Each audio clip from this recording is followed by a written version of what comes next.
Welcome, everyone. Hey, this podcast explores various aspects of addiction, potentially focusing on personal stories of recovery, scientific perspectives, and social impacts or related topics.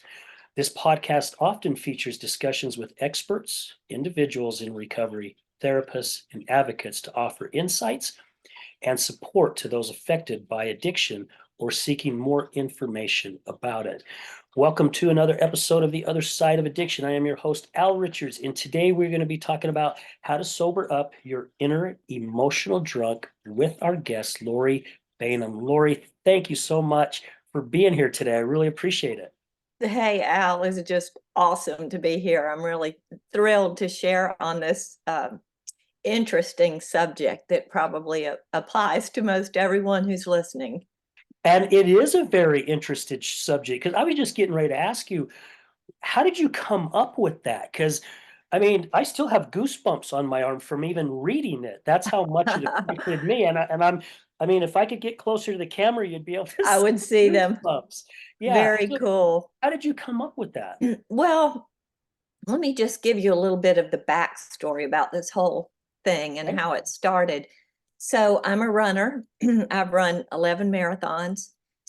And in 2015, I run with this group of girls. Well, it's girls and guys, and we call ourselves the Fast Girls, which is so tongue in cheek because we are not fast, and we are not just girls. We have some guys in our group too, and it's a large group. I mean, there are 40 or 50 of us, and so we run at 5 in the morning, and any given morning we have, five as a small group show up. I mean, Saturdays we may have 50.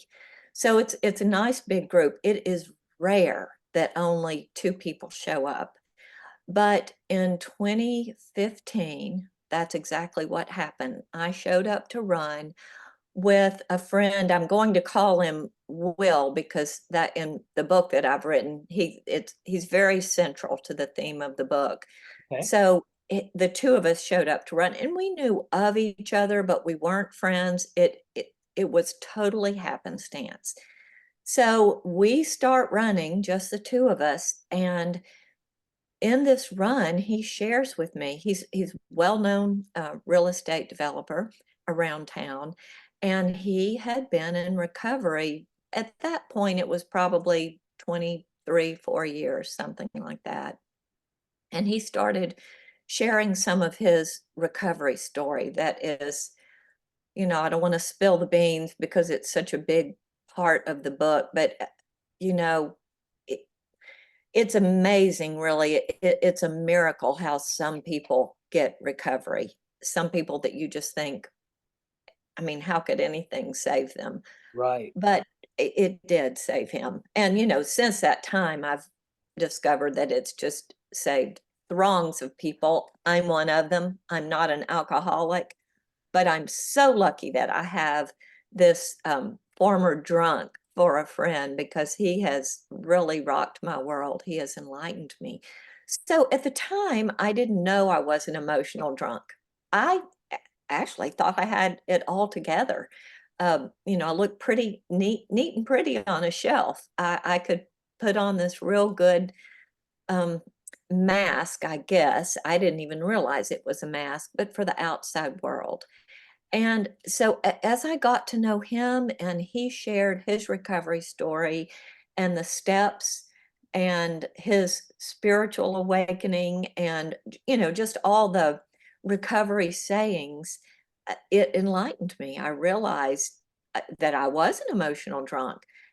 And so I'll start with um, the thing that is probably Bill Wilson in AA says the number one offender, the thing that keeps people in their addiction more than anything else. And I think this applies to any kind of addiction, not just alcoholism, is resentment.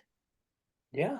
And, I didn't realize it, but I was carrying around so many resentments. And I'm going to tell you why. I've always been a helper. I love to help people. I love to be the hero. my addiction is actually like affirmation and validation. I wanted a lot of praise, and you get a lot of praise when you're a helper. And so if people wouldn't thank me in the way I thought they should thank me, I would develop a resentment. Not so much directly against them, but I just thought they were ungrateful, not doing what they should do, and I would hold it against them. And there were a lot of those in my life. I mean, with my siblings, I thought, well, I'm doing all these wonderful things for them and they don't thank me enough. Or um, in our first, we call them principles instead of steps, very, very much related to the steps of AA, but ours are principles because codependency and people pleasing, and my co-author, Nia Carmody, she is an appeaser. We both have these. My dad was an alcoholic, my mom was codependent. Everybody's got issues. We're all Yes. dysfunctional. So anyway, we just realized that we were looking to other people to make us happy. If someone believed different than I did, or saw the world in a different way, or they didn't thank me enough, or show up for a party that I gave. I mean, that's a kind of a silly example. But, I would hold it against them. I would become resentful. And resentments really are holding someone else responsible for our happiness. So that's our first principle. And to answer your question, I really walked around the block to get next door. But that's where it all started. I realized that I was holding other people responsible for my happiness. And that's what my friend Will said. Lori, you think you might be an addict? And I said, a what? Now this is many runs down the Yeah, road. This right. wasn't on the first run because that probably would have ended our friendship. I wasn't emotionally healthy enough to take it at that time. But I realized I was an addict, and it just, Nia and I like to say we just were drinking, partaking in another kind of margarita, Yeah. and that's what our drunk was. And that's how we came up with how to sober up your inner emotional drunk. When you're letting emotions consume you. And I really love that title, and I think the reason why I got the goosebumps when I read it is because we're all fighting some kind of emotional addiction. I mean, It's true. seriously, really, because I shared some of my story before we came on air, right? And Yes, I blamed I blamed the company that I worked for a lot of of years course. because they're the ones that put all the stress on me, right? I was piled on all these responsibilities. It's your fault. This is Right, why I did what I did every right. weekend. However, as time went and I started growing as an individual, that's what it took. It wasn't someone telling me or anything. It's I started growing and I started opening up. And it took years down the road. It wasn't a year or two No, or 3 years. it's It not took just adding years water. down the road. And I started Mhm. realizing, oh my heavens, I have so much other baggage that I'm carrying around. I was blaming all that, right? Exactly. And it's not that. I was holding so much within, which I really didn't want to do because I went through 6 months of therapy in my early 20s because of a bad anger issue I had. I mean, at a drop of a pin, I would fly. I was either punching something, kicking something, throwing something, or I was in your face yelling and screaming. And then I hurt someone one day that I cared about. And when I saw him laying on the floor, curled up in a ball, I'm like, what am I doing? I don't want to be this person, right? And it's because I held all my emotions in. I learned how to cope with it. And thank goodness I haven't had one of those episodes since my mid Well, 20s. there you go. I'm Do you 61. realize um, anger is a coping mechanism? Yeah, See, it I is. didn't realize that either. I was angry too. My anger looked pretty because I knew how to dress it up, put a bow on it. But that's what resentments are. We Yeah, think someone else should act differently, or treat us better or respond in a different way or have the same politics we have. It's just, it's so absurd, really, but we're blaming others and then we get angry about it. But it's a way of coping with our emotions. It's not a good way of coping with our emotions. Yeah. And when you realize I mean, recovery is so awesome. It has changed my life entirely, and I'm sure it's changed yours, your exposure to it. But that's what you were doing. Your anger was a coping mechanism for coping with disappointments and resentment and bitterness and who knows, what else, anything you had to stuff. So how did you recover from that? Wow, that's a really good question.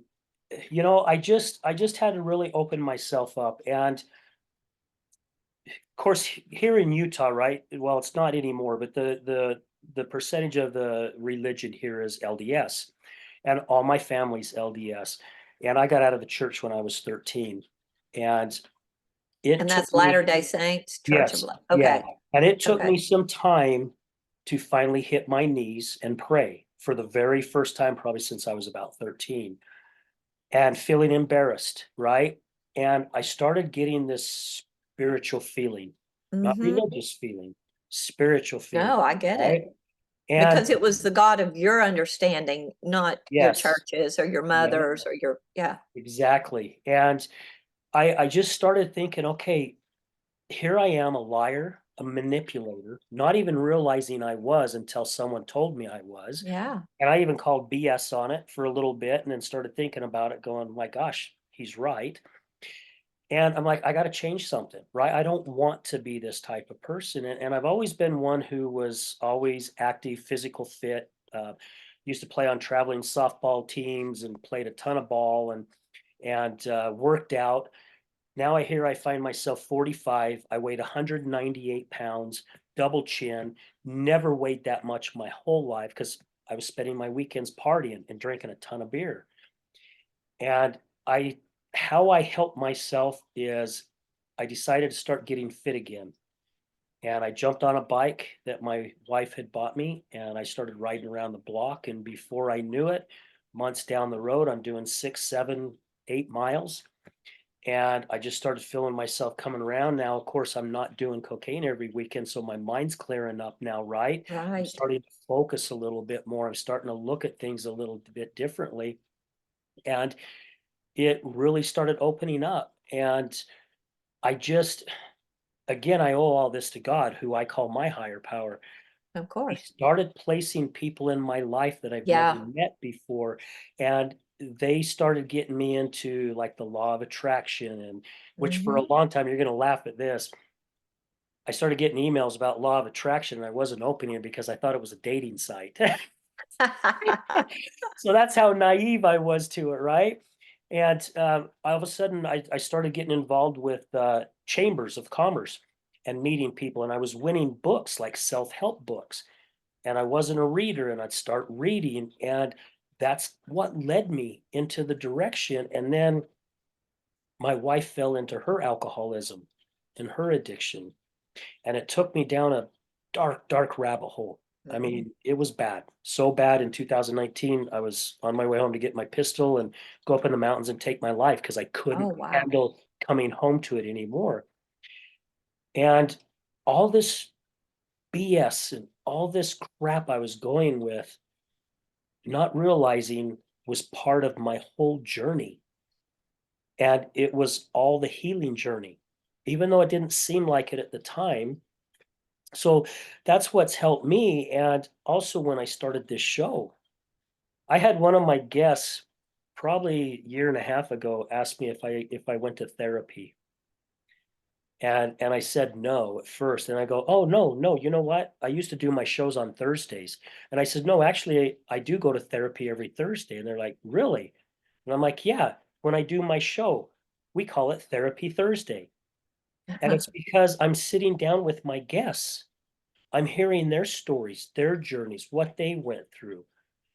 And it started teaching me and it started helping me and I started understanding, and it helped me even in my recovery because I didn't even share my story that I shared with you until January of last year. Already a year and a half, almost a year and a half into my, or 2 years into my show, right? And I shared it for the very, very first time.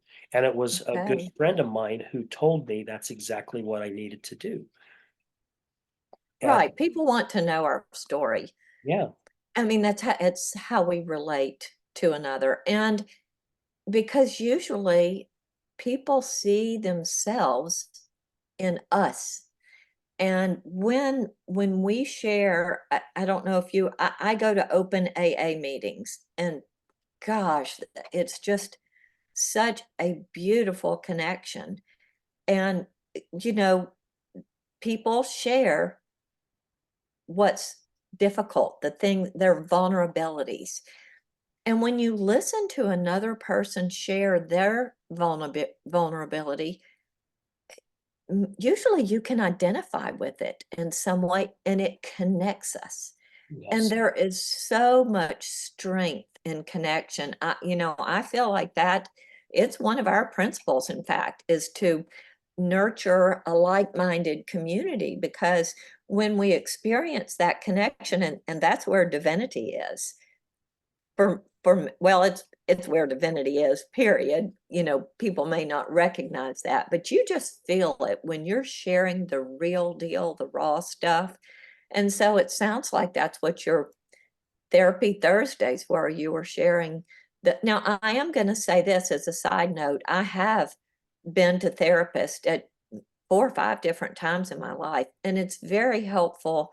Sometimes you just have to talk things out, and you may not have a friend that you're comfortable sharing something with, and so talk therapy, it is very beneficial. I want to just go on the record and say that.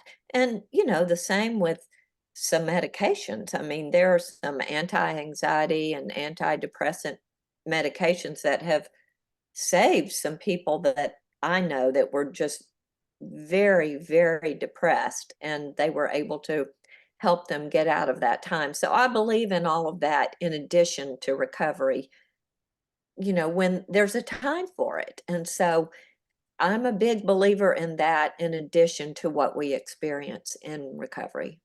Well, we say here a lot in Utah in the recovery community, the opposite of addiction is connection. Yeah, And when you can connect, and I read that in some of your website there, right? The connection of all you ladies together. And I've been in a men's group and it was the same thing where we're all yeah, kind of connecting. And when you start realizing, like you just said, Lori, we're not going through it alone. There are other people right. who are going through it, right? We just feel like we're the only one out of what, 70 billion people on this planet. We think we're the only ones that's suffering with this type of thing, right? And there's so many others. And when we can And open, loneliness is at the root of it. So often when we're in our addiction, we feel lonely, and we're trying to change the way we feel, to numb our feelings, or to enhance our feelings, just to change the way that we feel. So a lot of that has to do with loneliness. And if we can build our connections with others, man, that's just a good place to be. yeah, yeah, loneliness and acceptance, right? Yeah, Because if we don't feel like we're accepted, I mean, I don't know how many people I've had on my show that turned to alcohol at first and then went on to other addictions as the sure. alcoholism got worse.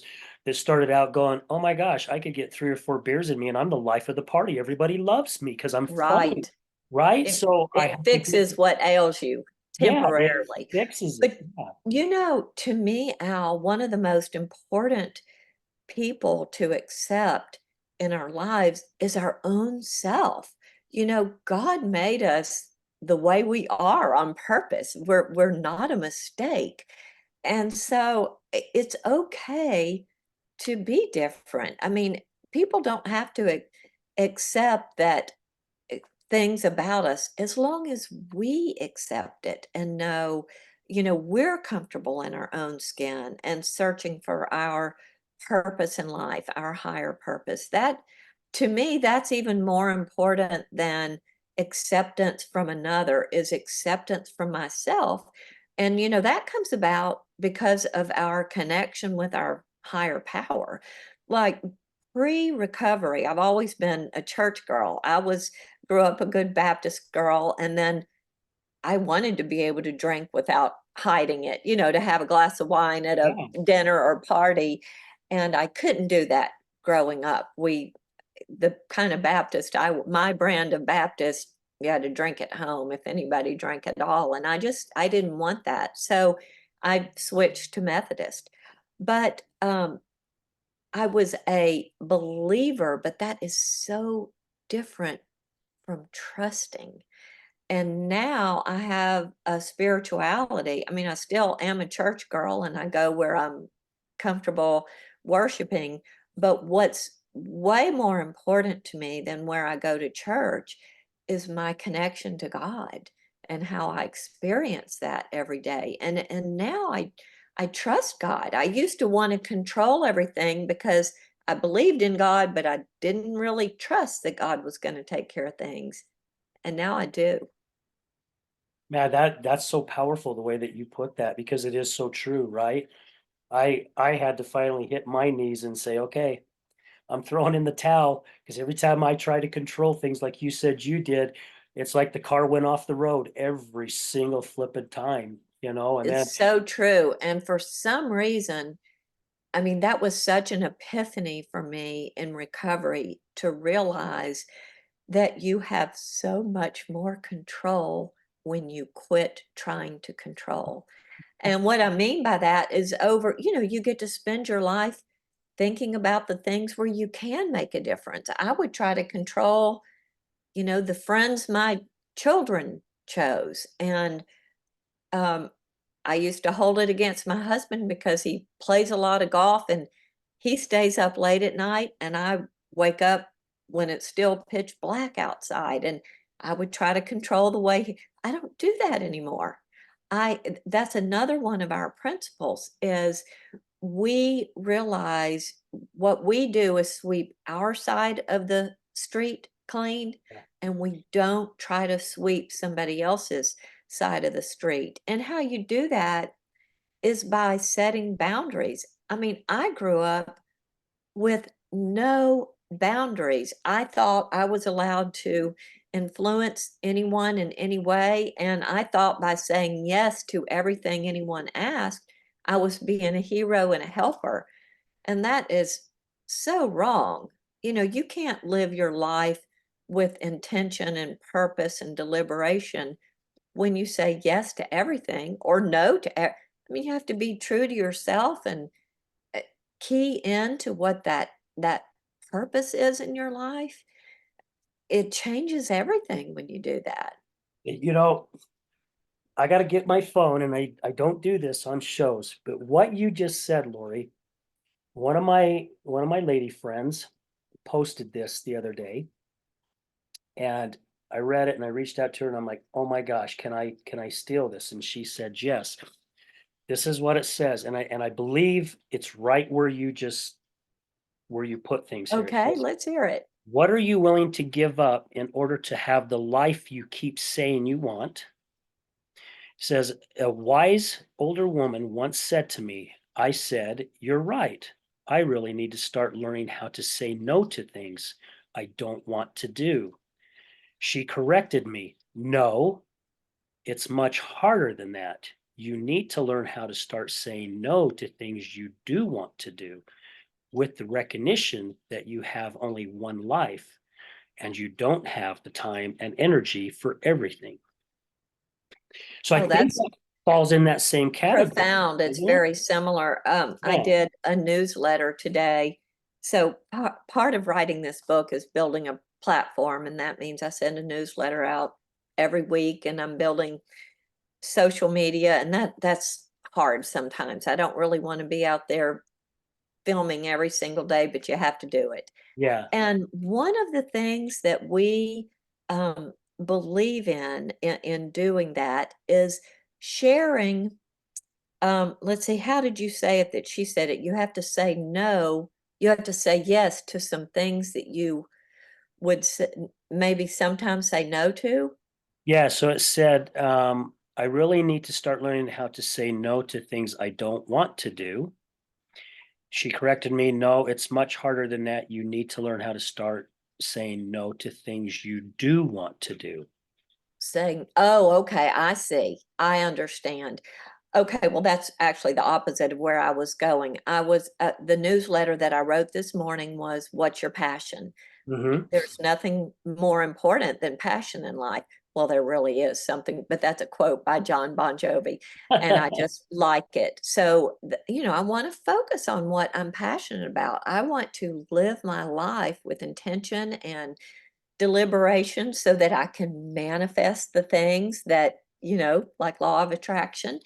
And part of that being deliberate is living your life in a way that is embracing whatever your passion is. So it's all kind of, it all weaves together what you're talking about. Yeah, yeah, and it's crazy how many naysayers are out there sometimes in the background, right? Doing their best to take us in a different direction where we were just talking about controlling everything in our life. We also have those outside influences that are trying to also control And it's our job to direction. block those voices. Absolutely. And you Yeah, even that's said where a it. boundary comes in, Yeah. that I'm Yeah. not letting that in. I have to we have to be true to ourselves and true to our purpose and the way we want our life to play out. Nobody else is going to be in charge of that. That's Yeah. us. Yeah. 100% on us. Yeah. When I lost the studio in March of 2023, I had a few people reach out to me and go, well, you had a good run, Al. They're like, what do you mean I had a good run? They're like, well, I guess the show's over. I still had shows booked out for 2 months. I'm like, well, I'm not stopping. I don't know what I'm gonna do. And I just ended up doing it on Zoom. I haven't stopped. I don't have the Yeah. fancy studio, the fancy mic, the headphones, the cool background.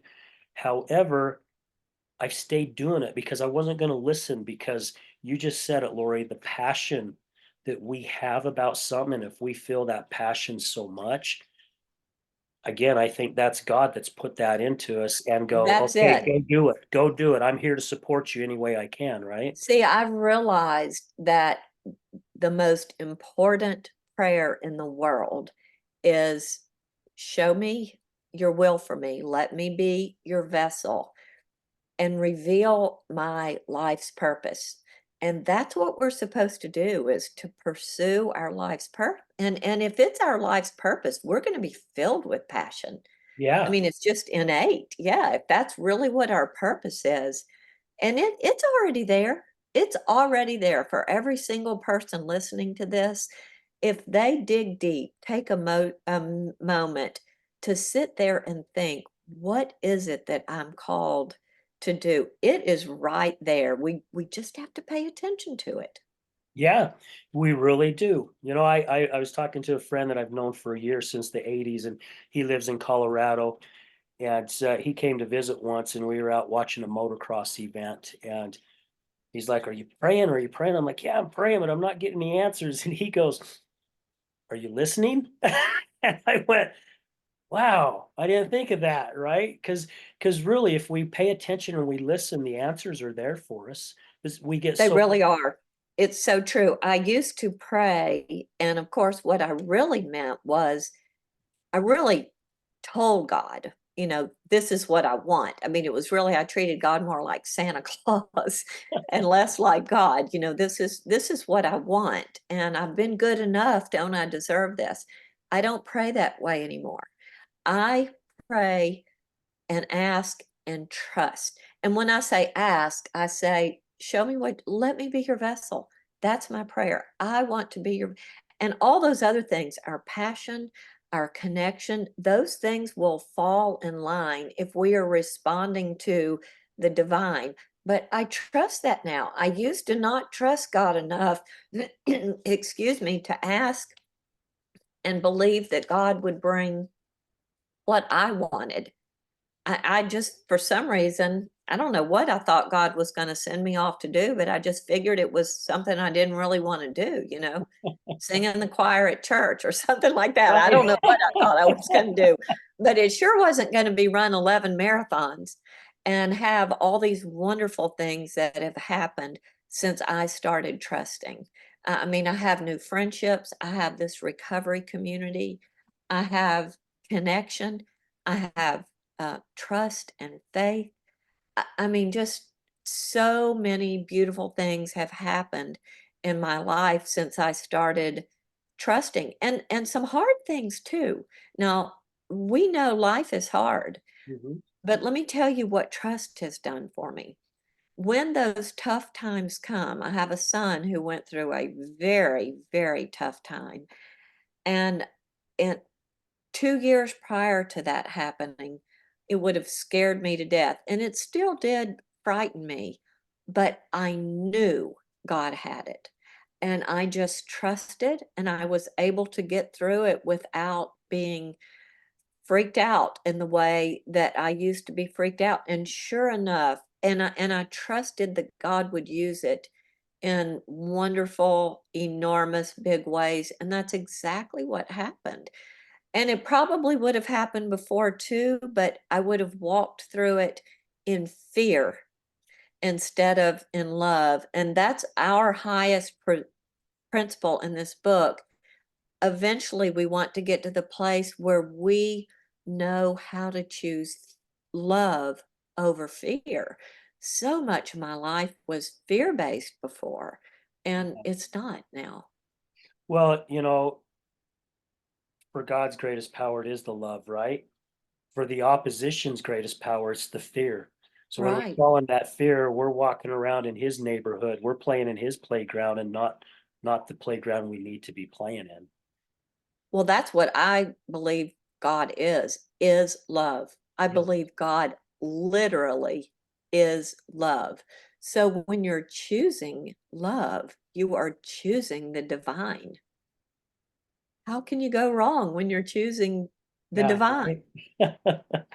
Amen to that. Yeah. Question for you, Lori. So your friend Will says what he said to you, and was that the moment when life started changing for you, when you had that aha moment and you really started analyzing some things and started thinking of life a little differently and started basically cracking the eggshell, right? Going, oh my gosh, yes, I've been holding this in, I've been holding that in, and I'm not doing this when I need to be doing that. Okay. It started there, but I couldn't see it until I was way on the other side. I was just angry when he asked me that. An addiction? I I'm not, yeah, I mean, I thought that meant a drug addict or an Right. alcoholic. I didn't understand. And I was very insulted by it. But thank goodness he cared about me enough to ask me such a hard question. And I guess he trusted our relationship enough by that time to know that it might open up some doors for me, and boy did it ever. But it took a while. It's like a trickle of water that just drips, drips, drips, drips, drips. Eventually, it's going to make a dent in a boulder, a rock, anything that it hits over and over. And that's kind of how this recovery thing worked for me. I was listened to his story. I've always read self-help books. I don't know how I missed a lot of the self-help books before recovery, but I obviously missed what they really meant, because once I met him, they took on a new meaning. There was a paradigm shift. And that's what that question did for me. It enabled me to allow my thoughts to shift to, could this be my fault instead of everybody else's in the world? And that's so hard for us to ask that question. I mean, Oh, it's at so least, hard. It was almost impossible. right, because I've heard other guests say something like that, right? And it was for me as well, too, right? A guy that I work with every once in a while, we like to bring this phrase up about the message in the mirror and look at everything. There's a lesson behind everything. And there's had some things when I was going through some personal stuff at the end of last year where he's like, so what's the lesson behind it? And I'm like, I don't know. And he's like, well, figure it out. Start analyzing. What's the lesson behind it? And Mhm. I found myself, even though I knew I needed to stay away from it, I still found myself, because those old habits are hard to break because we've been conditioned this way. I was still pointing the finger at Right. everyone else or everything else, right? It wasn't because of me. My emotions wasn't because of me. My emotions because you ticked me off, Lori. I don't like Oh, what you just said, exactly. right? And I'm the one that's choosing to go down that direction. Now, if I sit and I listen to you and I go, okay, well, this is what she said to me. Like when my friend said I was a liar and a manipulator, and I didn't use the BS word, I used the full BS word to him, you know? And it took me some time to realize he was so right, I because my know. ego was kicking in for one thing. Oh, don't you dare tell me this is how I am.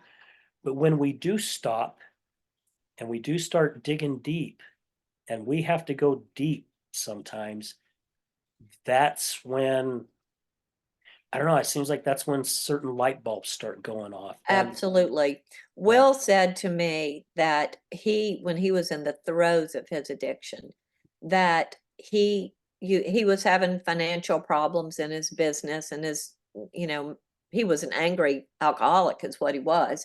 So his relationship with his wife wasn't that great. He wasn't a very good father because he wasn't engaged, and he was an ass.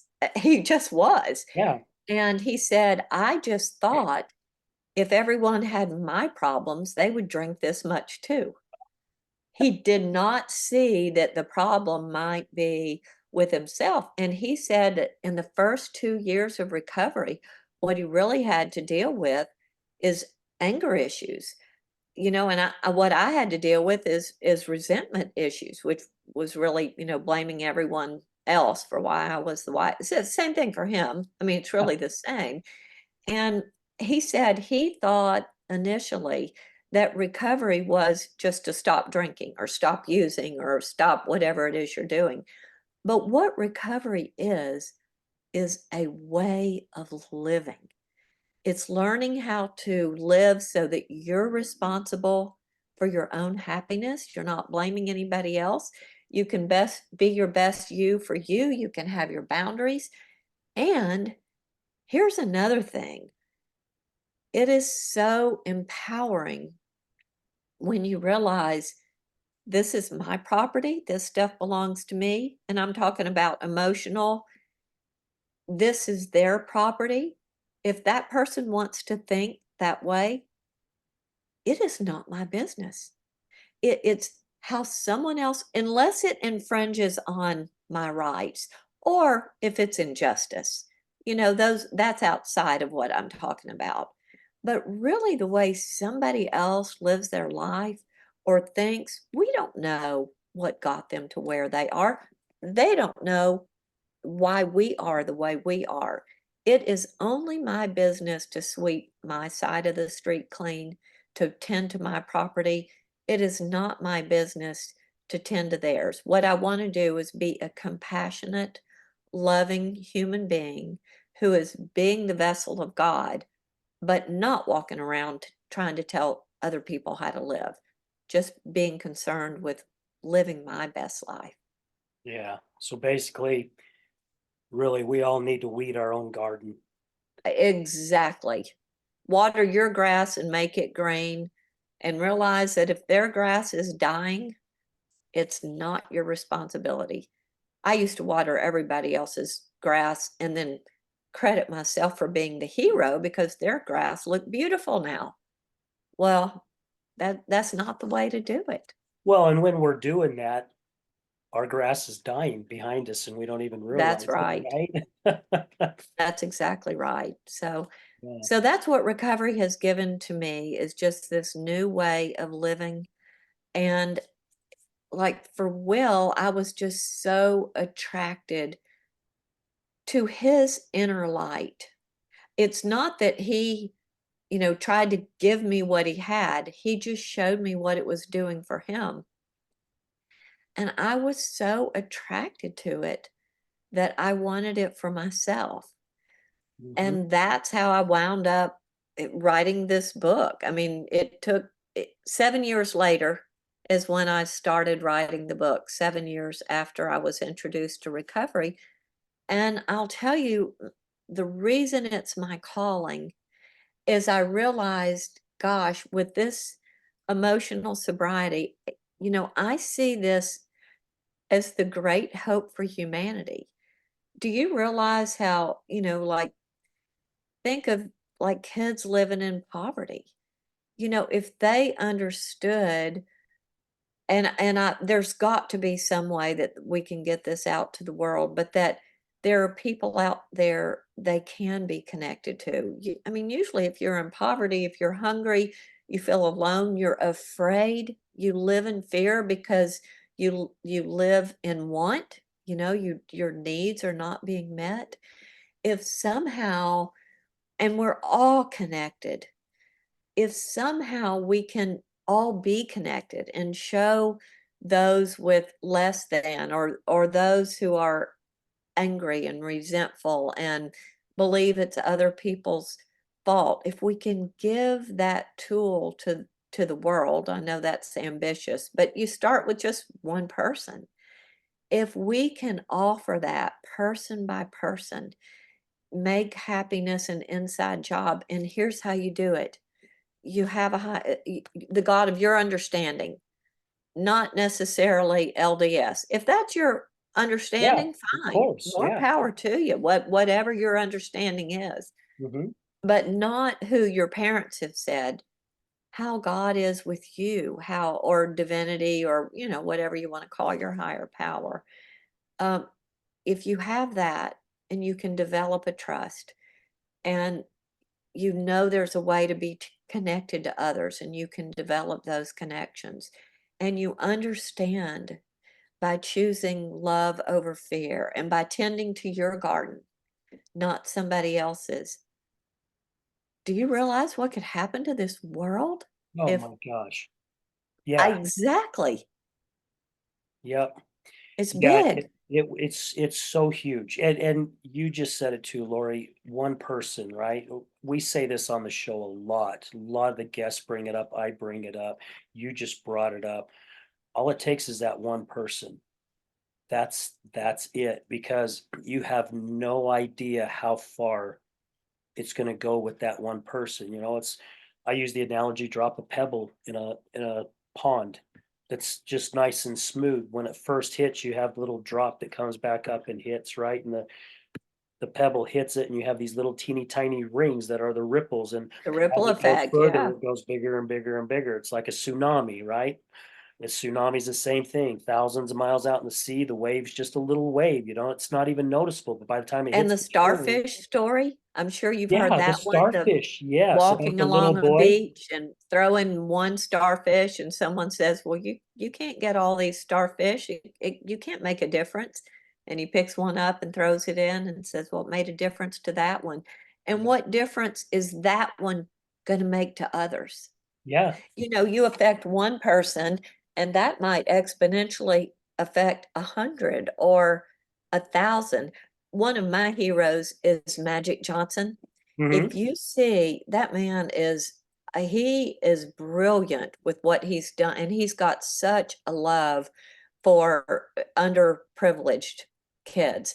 He has made exponential differences. He's just one person, but he's affected throngs of people who have then affected throngs of more people. And we all have that potential. yeah, yeah, every single one of us. We all have it, and I'm right with you about being in the recovery community, right? Because every person that I've met has changed my life, and I've had quite a few of them even say, now that I'm in there and I'm helping other people in their journey of recovery, what they say is like, I think they're really helping me more than I'm helping them. And that's how it works, right? That's right. We are building ourselves to be a different person and a better person, walking more in God's footsteps as we're helping someone else who's going to turn around and probably end up doing the same thing. That's exactly right. To Yeah. serve others, that's another of our principles. And you can see these are very similar to the AAs because you have to keep it, you have to give it away. And Yeah. that is a life principle. To keep it, you have to give it away and it comes back. It's karma. Yeah. It's karma. Yeah. And when you give it away, it comes back to you. And also, my kind of service now is so different from what it used to be. I used to serve, and I have always had a servant's heart. So I was not all bad. It's just I was in it for what I could get out of it as well. And we're still going to be served by serving. It just feels so good. I mean, to touch another person, to make a difference in someone's life, it inevitably that's going to touch us as well. So it still is self-serving, but not in the same kind of way that my service used to be. I used to do it so that I would get a compliment, so that I would be validated, so someone would say, "Oh, you're so important, you're a hero." I don't do that anymore. I do it for the sake of service, and it feels so good. I did the same same thing as you, Lori. When I first started in my journey of rebranding myself and relearning who I am and who I wanted to be, I started doing that, right? I started doing volunteer work, and it was like, "See, God, look what I'm doing. Right. See, I'm Hey, look at doing this, me, look at right?" me. And then as time went, it really started changing, and because I fell in love with it, and all that was forgotten, and I started doing it because I wanted to do it, not because I wanted him to see me doing it. I wanted to do it because I freaking wanted to do it because of the Right. I one of my guests from one of the recovery centers around here, his name's Clay. Awesome, awesome young man. Just love the kid to death. And he said, "My new drug is helping other people." He goes, "The Mhm. high I get from it is better than any high I got from any of the drugs I did." And it's why AA works. One is connection. And we are not meant to do this life alone. And when you can go to a meeting or just have friends and connect with them, oh man, that you talk about a natural high. That is a natural high. So to be connected, but then, to serve other people. And it's what we get back. And you put those two components there, I believe it's probably something divine happens. People who really do recover, I mean, true alcoholics, they're not like you and I are. I mean, a true alcoholic, they cannot stop drinking. I mean, when they start consuming, there is no there's no off switch. I didn't have an off switch either, but my off switch was connected to something different than alcohol. But something divine happens. And I believe it's in the connection because we all house divinity. I believe God literally is right here in you, in me, and right now with us sharing, we've got this whole divine connection going on. And that happens when, biblically it says when two or more are gathered, I'm there. Well, even when there's just one, God is there. But when two or more, you feel that divinity in that Mhm. connection. So I think in recovery, because alcoholics are a lonely bunch. They're angry and resentful and they feel lonely and like their problems are worse than anybody else's. Well, when you get in a room of people who their problems are just as bad as yours and they've been just as down and out as you are, you don't feel as alone, you're connected. That's power. That I believe that really does remove the now they still can't drink, but I think it removes that obsession. And then you turn around and you serve people, and you have a new kind of high that sustains you, that's better than anything a chemical substance could give to you. Yeah, the dopamine hit it's a little different, right? Yeah, oh, It entirely. Now we still get dopamine. I mean, we yeah, still get yeah, dopamine from serving and from our connection. that's I what I mean, but say, yeah. we're our bodies are made for that. When you eat, you get a shot of dopamine. Anything that we do to survive, Yeah. scientifically, we are made to get a shot of dope. It rewards us to say, this is a good thing. This is going to help you survive. Yeah. So we still get dopamine, but we don't have that tendency to push the button, push the button, push the button, get more and more and more, even when we're satisfied. We're satisfied with the dopamine that we start getting naturally. Yeah, it's a healthier dopamine hit than what the other Yeah, resource is. Yeah. exactly. So, Lori, how much can you talk about your book? I'd love you to just share a little bit more if you can. I mean, Sure, yeah. I'll tell you it. We are right now searching for literary agents, and once we find that, then I mean, it'll be for sure a year before it's published, unless we self-publish, and I don't want to do that because then the responsibility is on you, and I want it to get to the masses. But the book it's really, we've discussed it. It's around these 10 principles that are very similar to the AA steps, only they're geared more towards emotions and codependency. Emotional addicts are very often codependent. And that what that really means is you are depending on somebody else for your happiness. So even alcoholics are very codependent in a lot of instances. I mean, codependency is just very prevalent out there. Yeah. But our principles are centered around just being responsible for your own happiness and around God, keeping or whatever you call your higher power. And that's what it is. We do it through storytelling. I tell stories like what I've told you here with my life. They go more into detail. And Nia does the same thing. And we just illustrate in recovery, when someone does a speaker meeting, you say what it was like, what changed, and what it's like now. And that's kind of what we have done in this podcast. I told you what it used to be, what my addiction was is people pleasing so that I could get validation. What changed is when I started running with Will, and he brought it to my attention that maybe I had the same problem that he had, only I was partaking in a different kind of margarita. And then where that has brought me now, it's almost euphoric. Not perfect. I'm telling you, I have the same problems that everybody has in the rest of the world. I just have this amazing toolbox now. Charlie Munger, do you know who that is? Warren Buffett's sidekick. I've heard the name, but yeah. Yeah. Okay, Charlie Munger, he recently passed away, brilliant man. And he said, now maybe he was quoting someone else, but when I listened to his audiobook, and he said, to a man with only a hammer, everything looks like a nail. And that's who I used to be. All I had was a hammer, and everything looked like a nail. And so I was hammering.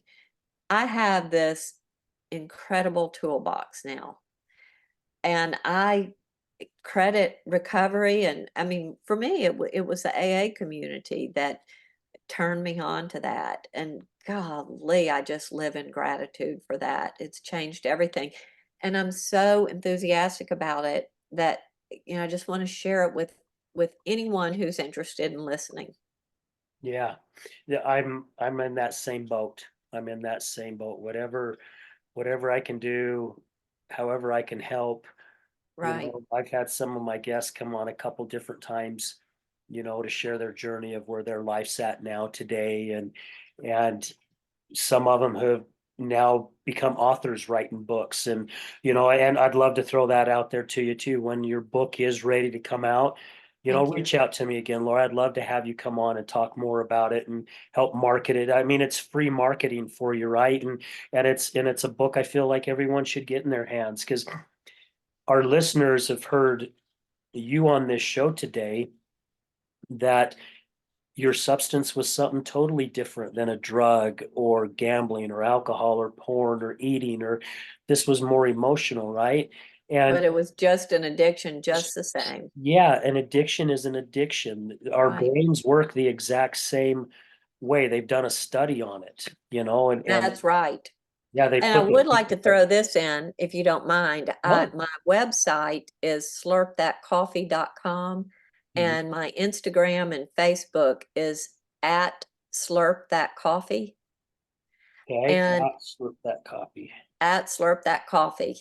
And there I do just little 1 minute videos every day with, emotional sobriety tips and tips for living. But we have a couple minutes left. I would love to share the story with you of how the name of the book came to be. Please, yes. Yeah, it's called Coffee's Better When You Slurp It. Isn't that hilarious? And that just came to me. I mean, I believe it was divinely inspired. But, when an addict goes into a meeting room for the first time and they're usually so nervous, I mean, usually they have reached the bottom and they are desperate. They've been given the gift of desperation, and it really is a gift. And so they go in, and often in an AA meeting, they will just pour them half a cup of coffee. And the reason is, their hands are shaking from withdrawal a lot of times. And if you pour a full cup of coffee, the coffee's going to slosh over the rim. So half a cup of coffee keeps it in. And you think about, shaking hands, and you take the first sip, and it's usually a little slurp. And so in emotional sobriety, we liken it to that. There's not a trembling of the hands, but there is most assuredly a trembling of the heart when you realize that you are not managing your emotions and they're getting the best of you. And so we consider that first slurp the door to transformation opening. And so that's how we came up with that little phrase, coffee's better when you slurp it. It represents the beginning of transformation and something new, an opportunity for change and a paradigm shift that's so good. I love how you put that, because when you first mentioned Will and what he said to you, and as you went on a little bit, I was picturing you on one side of a door, and I saw that door get unlocked and just cracked open. The rest of it needed to be up to you, whether you wanted to push Right. that door open a little bit further to see what was on the other side. And it almost goes with what you just said with slurping your coffee, that very first slurp. And that is the gift of desperation. I realized when he said that to me, it forced me to start thinking. And I realized I really do need to make some changes because I'm resentful, I'm angry, I'm discontent. This is not the fairy tale I expected my life to be. It was just such a gift, and it was the desperation. I mean, I had to get to a place that I was willing to listen to someone make, pretty extreme statement to me. You think you might have an addiction? Yeah. And that's exactly right. The door just barely cracked because I did not want that to be the case with me. I didn't want to have an addiction. Who Yeah. does? Right. Well, and it even goes with like our past, right? And there's someone that I know that I was hoping to get a little bit closer to, and oh my gosh, how do I put this? How do I put this in the right way? I don't know what happened in their past 100%, right? All I know is it's still affecting their life 4 or 5 years down the road. And it's hard because there was a lot of times I was beating myself over it because I'm thinking that I'm the one making a mistake. And now I'm not saying I didn't make mistakes. However, I'm who I am. I say what comes to mind. I'm going to spit it out, and it's not to hurt anyone. It's not to do any damage. I just spit it You're out. you. I'm me, right? And to see, not to know that those certain things, it was triggering for that other person. And I have come to realize now that's why I kept being pushed away, right? Whatever triggers, whatever Yeah. had happened, and it's helped me a little bit, and I'm still working on understanding. It's helped me not hold that resentment, right? Because it's going, it just breaks my heart going, I don't know what the heck happened to this person in the past. It breaks my heart because it's pushing them away of things that could be good. Not saying that it is because I don't know, but it could Right. be. But And resentments are just so toxic for yeah, all of us. And usually there are a million great sayings in recovery, but one of them is it's not usually about you. It's not about me. If somebody else is being triggered, unless they're willing to be vulnerable and share with you what's going on.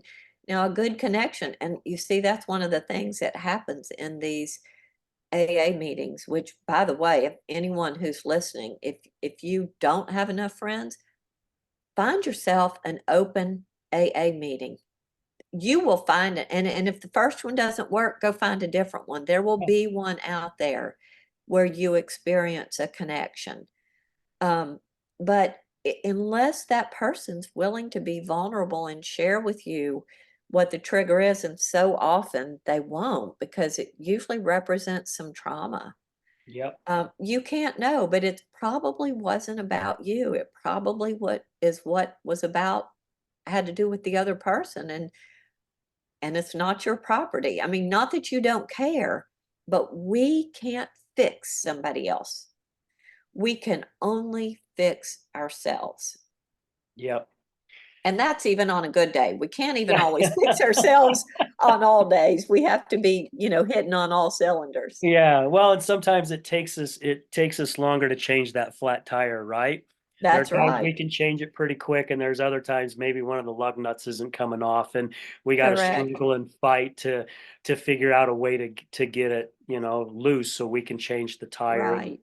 that's how it is with us learning. I mean, it That's takes right. sometimes it happens quick, other times it doesn't. However, we can't get discouraged and go, "It doesn't work." Again, look in the mirror. It's the message in the mirror, and do some deep soul searching on things. And it's And for me, amazing. sometimes it's just letting go and letting it come to me, trusting God. Yes, well put. Yes, exactly. Yeah, sometimes if you have to throw up your hands and go, okay, I'm not figuring this This out, is so yours. let This it is go. yours. Just going to wait. Here I am. Yeah, And you know how you were talking that things just started happening for you when you started biking? I had a big transformation when I started running marathons, a big one. And I don't know, there's something about exercise, when there is dopamine there too. But yeah, I just think that sometimes letting it go and trusting that the universe is going to take care of it, and it does. It yeah. does.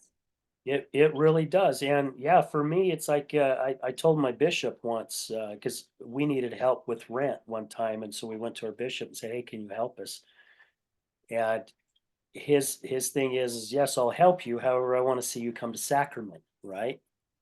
And I'm like, "Well, that's probably not gonna happen for me." And he's like, "Well, it's the only way you're gonna feel God." That's what he's telling me. "It's the only way you're gonna feel close to God," and I'm like, "No, it isn't." Because we have such beautiful Wasatch Mountains. I mean, literally in 30 minutes, I can be 11,000 feet up in a mountain Wow. and just around pines or aspens and quakies, and I love hiking. So now that we're coming into February, I'm probably going to be getting closer now here. I've already gone on one little short hike. I'm going to start getting my hikes, and that's my church, right? Some of my greatest spiritual moments Hmm. have been there. Some Well, of you're my close good to God and ideas. nature. Yeah. Yeah, and with you even saying with the exercise, I go to the gym pretty much every single day, Monday through Friday, and some of my best ideas come in while I'm at the gym pumping weights, right? Yeah. It's like, Because your mind is open. There's an yeah, open yeah, space. When yeah, we're busy doing life things, your mind is occupied. But when you're able to open your mind to the possibilities, that's where God can talk to us. yep. And we have a better chance of listening because we are Right. open. We're And open. yeah. Right. So, Lori, my gosh, first of all, again, thank you so much for being here You're with us so today, man. welcome. This has It was a been, pleasure. you know, it happens with a lot of the shows. How I just and I've said this even before, I'm just gonna say, I feel like I've known you for a long time already. I just feel I this connection likewise. that we've had. And one last question here for you. Sure. What does the other side of addiction mean to you? Well, for me, the other side of addiction is recovery. I mean, and what I mean by that is where I've come is to a place of peace that I just didn't have before. So that is what I would call the other side of addiction. I mean, everything we talked about, like we said, connection, that's so important. But that involves some inner peace that in the throes of addiction, there is no inner peace. Yes. So the other side of it is when you're open to inner peace, where you're a vessel that is receptive to all the possibilities, and that facilitates inner peace. I would have to say ditto. I agree. Yeah, perfect. Man, again, Lori, thank you so much. I You're really, welcome. really do appreciate it. And I'm so glad that we connected. And when your book is ready, please reach out I'll to let me. you know. I'd love to have you come back on and share a little bit more about the book and where people can find it and all that fun stuff. And I thank you for certainly what will. you're doing to help others. You're Uh, welcome. we need more souls out there. There's a ton of them. Not saying that there's not, because there's tons of people, and I really believe I'm starting to see a shift where more people are starting to go that direction. I think they're finally starting to see the world needs to change because of all the crap that's going on. And I'm not one that watches the news, so most of the time I'm very blind with what's happening out there because I don't want to choose to feed on the negativity. I want to choose I'm hopeful too. on the positivity. And we've said it throughout this show. It's in God's hands. He knows how everything's going to turn out. The direction's going to go. It's people like yourself and you said it's Nia, right? Is it Nay? Nia, yes, Nia. that's my Okay, Nia. co-author. It's people like yourselves that are going out there making a difference. And Well, just thank you. thank you. Thank you for doing it. You're very welcome. Okay, take All care. right. Well, guys, again, thank you to all our guest co-hosts, and all our past sponsors, all you listeners. You guys are the ones that are making this possible. None of this would be happening if it wasn't for you. We're going to leave you with this. Remember, addiction is giving up everything for one thing, and recovery is giving up one thing for everything. We're out.